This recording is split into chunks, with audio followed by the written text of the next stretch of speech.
We are back on MorningLine. Thanks for joining us. Good conversation this morning about resources as you see on the screen for at-risk youth. The number 737-7587. If you have a question for our two guests from Epic Girl, as we've explained, an organization here locally, over 3 counties, right? It's 3 or 4 counties in Middle Tennessee, helping girls at risk. And Andrea Hancock's with us. She's an outreach coordinator, and also with us, Stacia Freeman. I was wondering, as you both watched some of our series Broken, and there's a lot we can talk about on that, and I know you were involved helping our I-team, which we appreciate. What did you think when you saw the video and Ben's story of the children kept in solitary confinement? I've been very concerned about that because isolation is never good, which I saw Dr. Brown from Vanderbilt addressed that. You know, isolation is very difficult for children that are in that growth and development stage, and can make people in general, but especially, I don't think solitary confinement is good for anybody, but especially children that are at stages of development and don't have good control over their emotions or their impulses. I think it's a very dangerous place. I was quite concerned because I work with girls that have been sent to that facility that you all talked about. In Murray County? And had been very concerned. Tell me a bit about that, what your experience and theirs was. Well, so I had one girl that was there, I think she was there 4 different times, and for as long as, I think the longest time she was there was 4 or 5 months. And you know, she would be out 1 hour a day, and their rec time isn't like going to play basketball or run around or do exercise. It's calling people on the phone. And sometimes there are families, like some of the detention facilities, it's very expensive to put money on the phone for them to call you.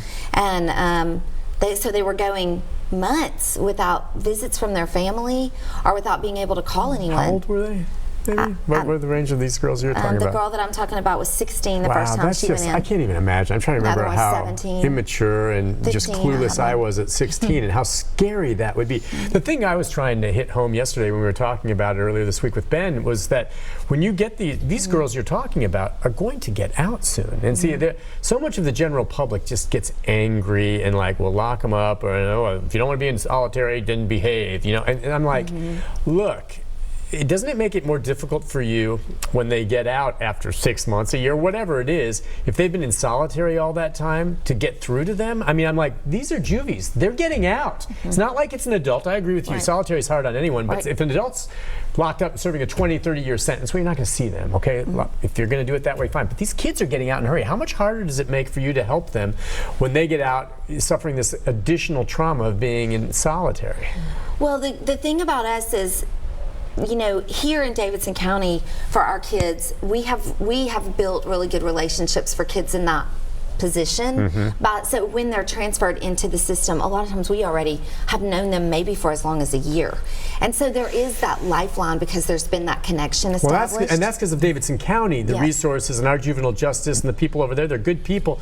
They notice this, they're complaining about the state. Right, but for another place where they don't have access to consistent adult relationships, and it's very damaging to them to be locked up and then to come out and try to figure out, they're basically starting over, and going back a lot of times to the same situation they were in to begin with. Do you guys, when they work with you and you're working with the teens, are you working with them through the home, or do you have a place where they come? How does it work, just tangibly, for someone that comes into your program? Yeah, so both. They a lot of times will come to our office for classes. Some of the classes are taught at court. We're also in 3 high schools, so we teach at high school. But we do try to engage the families, as Andrea said, because we realize that even if we think your family is bad, they're making bad choices, they're not a good connect for you, it's still their family. Yeah, you have no choice. That's what it is. I mean, you can't. You want to try to keep families together. I understand that. Yes, we do. So yeah, you go in there and so you deal with the family. Andre, for instance, so do you go into the homes? Yes. Yes, you do. Okay. Yes, I do. Are you always welcomed with open arms? Yes, I would like to believe real? so. Really? I mean, you're very nice, so I can see that. But I mean, do they sometimes, the parents is what I'm talking about, maybe, well, why do I need to have them come in here now? And are they ordered to do it by the court, or? Well, no. I just believe it's about presentation and coming in a way of assistance. We're real big at Epic Girl about not coming to the parent in a judgmental way, Okay. but coming to them in a way of assistance. We want to help you because we know that if you're okay, the girl is going to be okay. And so, like, one of our parents helping, like, with license, being able to obtain her driver's license, going over, assisting with going through the questions of the practice test, because if this parent doesn't get that license, can't get a job. Or she may face some kind of criminal charges because you cannot drive without license. Okay. You know, she was so driving then the child, you know what I'm saying? So we just being able to, because then the child will be. So you have to work with the family in certain things. So, but the parents, even I would like to say this, even if the parent may live in a hard neighborhood, or maybe have activities outside of the home.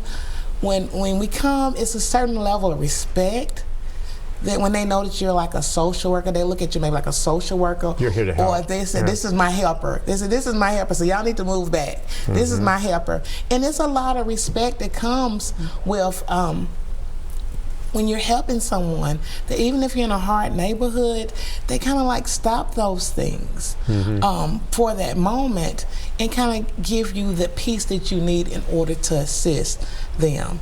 And the people around them respect that. So I would like to say that those have been my experiences. I haven't had a hard experience where I have felt like I was in danger or my life was in danger. That was my next question, and that's good to know. That's good to know. At this point, they're really open to receiving this help. Let's take a quick call from Tom. Tom, good morning. Hi, Tom. Oh, hi, Nick. How you doing? Good. What's on your mind? Well, you know, we was talking yesterday about the juvenile justice. Well, here today you're talking about the girls. I think the programs and stuff, I'm like the lady that just got through talking. Yeah, she's very right. The children, the girls, you know, when they get locked up and stuff, you know, they need somebody that could say, pay attention to them and be, you know, friends and nice to them, and then get them in a program where they could have an education, and to get them in maybe a work program where they can learn how to work and get work ethics. So when they can get back out there, they have an opportunity to get started in life instead of going back outside to get started in what they're doing if they stay away from the wrong people. Well, I mean, he's right, but here's the thing. I remember several years ago, long before it closed, Woodland Hills. I remember going out there and being given a tour, and in some ways it just seemed to me some of the facility was a very, very secure school setting. And I was impressed to see that they were trying and educating some of these kids. Now, we know things got out of control there, and at one point or another, obviously Woodland Hills and others had to close down. We really only have this one in Murray County now, and a lot of them are privately run, which I think is part of the problem personally. Right. But, you know, those kind of programs that he's talking about, and Tom's not wrong, and Ben and others with the I-Team were just saying it's going to cost money and it's going to take some effort. And I just don't know if there's the political will in our lawmakers up there to do it. And that's what's frustrating to me. I really hope they will, because, you know, it's one thing I appreciate very much what Tom said, and that he recognizes that relationships really are the catalyst that drives change. But it is true that we have to look at that consistently across the board. And if we're putting kids in these facilities where relationship is not important and it's not played upon, I mean, a lot of times in these facilities, kids are still having to survive in the facilities. And he mentions, going back to negative peer influences, if you never get to leave those negative influences and you're not replacing those negative influences with positive influences, the chance of someone improving from their past experiences is pretty small. And so it is going to cost a lot of money. But I hope that at some point we'll all sit down around a table and determine how to do it in a cost-effective way, because really and truly, at the end of the day, it is costing us somewhere. We can either pay up front and then, you know, help people become safe, healthy, contributing members of our society, or we'll pay pay for it on the back end. Yeah, I couldn't agree. As we go to the break, and I'll let you elaborate more as we come back, but I mean, if you want to just fall down on the side, and I know a lot of people don't have sympathy for folks locked up, well, at least focus on the kids. Because if they get in trouble and you can rehab them so they don't recommit, then at the very least, you're not paying to lock them up for the rest of their lives. And I'm sick and tired of paying for it. I want them to be contributing members to society. If we can get to them, even after they've committed some crimes early on, help the kids now. And that's what I hope people understand. It's not just about locking them up, because they're going to get out. And so I'd rather have them get out and work. We'll take a break. We'll be back with more of your calls, more of our comments with our guests right after this.